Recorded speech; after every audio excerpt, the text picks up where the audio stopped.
인간관계를 굉장히 중시하는 이 한국 사회 문화가 있는데, 그래서 중요한 게 뭐냐면 나이예요. 서열이죠, 서열. 그 나이를 따지는 이유가 뭐냐면 역할론을 중요시 여깁니다. 역할론. 당신은 무슨 역할이냐? 부모 역할이냐? 자식 역할이냐? 이거부터 시작을 해서 직장에 가면요. 사장님 계시고 뭐 부장님 계시고 과장님 계시고 막 층층층층층이죠. 그러다 보니까 사회생활에 대한 피로도가 어마어마합니다. 그래서 이런 사람들의 특징이 뭐냐 하면 역할이 아닌 사람에게 보상 심리가 많이 작용을 합니다. 나는 직장 생활을 하면서 이 역할에 내가 정말 집중하고 있어. 내 역량 그 이상의 역할에 충실하고 있어. 이게 너무 많잖아요. 그러니까 압이 차는 거죠. 근데 나도 사람인데 계속 역할로만 살 수는 없어요. 그래서 이 역할에서 벗어나고 싶은 생각이 있는 거예요. 역할에서 벗어나서 소위 말해서 스트레스를 풀고 싶죠. 역할이 아닌 어떤 사람을 원해요. 그래서 그 사람에게 이상할 만큼, 자기도 이해가 안 될 만큼 엄청나게 의존합니다. 그러니까 내가 직장 가서는 똑 부러지는 사람이에요.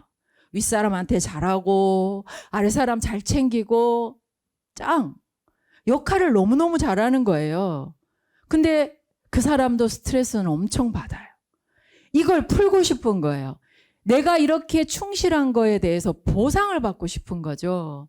근데 그 보상을 해줄 수 있는 사람은요, 그 역할을 따지지 않아도 되는 또 가장 가까운 사람이에요.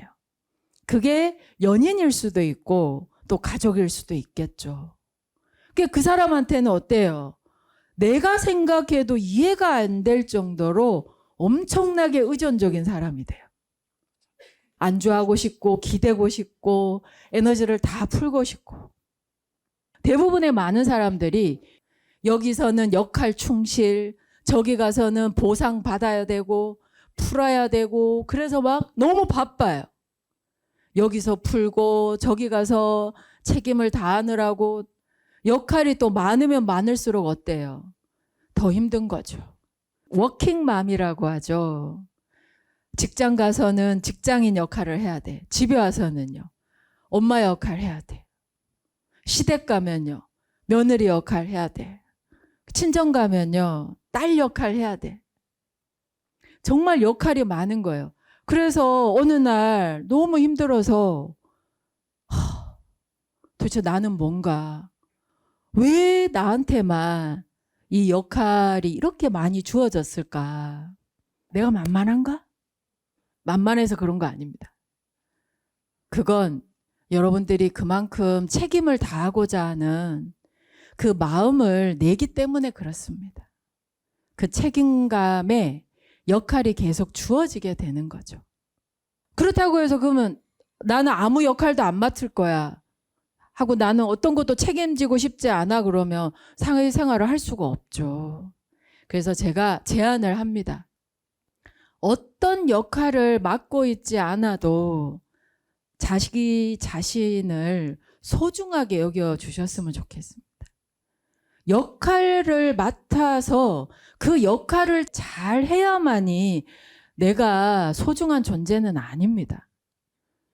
인정받는 존재가 되는 건 아닙니다. 아무 역할을 맡지 않아도 괜찮습니다. 아무 역할이 없을 때도 내가 나한테 조금 관대했으면 좋겠어요. 이게 무슨 말이냐면 물리적으로 보면요, 혼자 있을 때 조금 가벼워지셨으면 좋겠어요.